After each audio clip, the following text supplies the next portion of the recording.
remain in me and I will remain in you. No branch can bear fruit by itself. It must remain in the vine. Neither can you bear fruit unless you remain in me.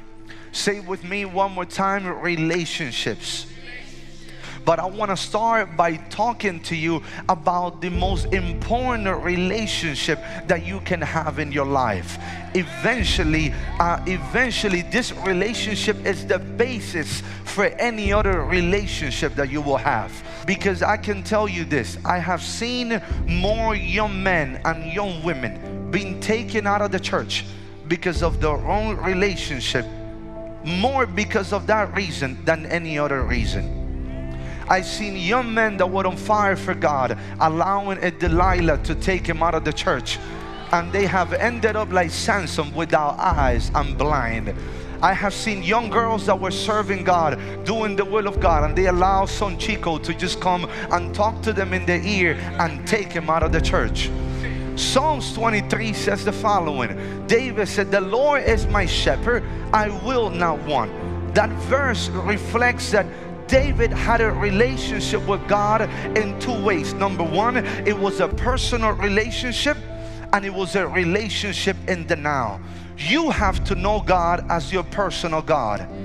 You can't know God just only as your mama's God or as your auntie's God. You have to know God for yourself.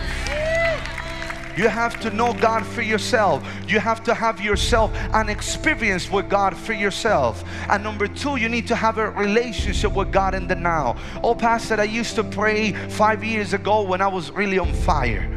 Well, you need to have, but what about now? God wants a relationship with Him in the now. How is your spiritual condition now?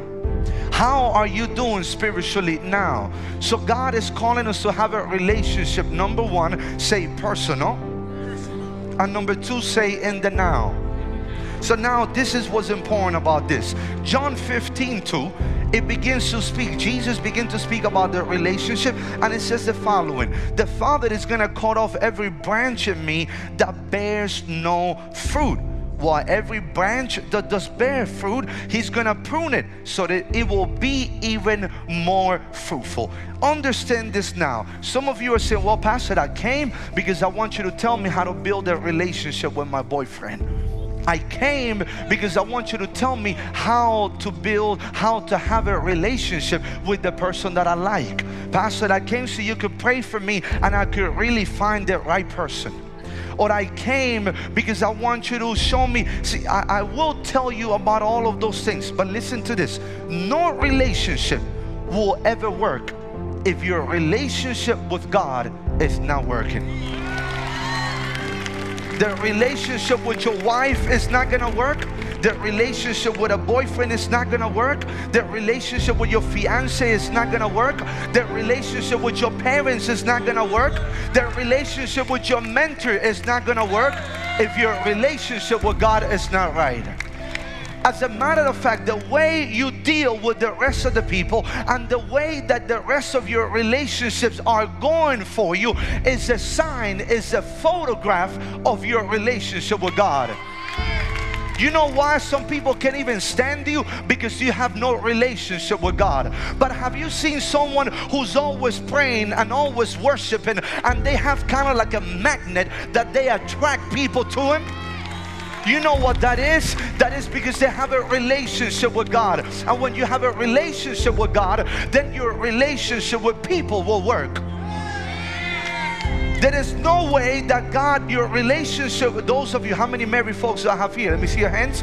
Okay, maybe it's not that many. But listen, your relationship with your spouse, with your wife and your husband will never work if you don't first learn to have a relationship with the vine.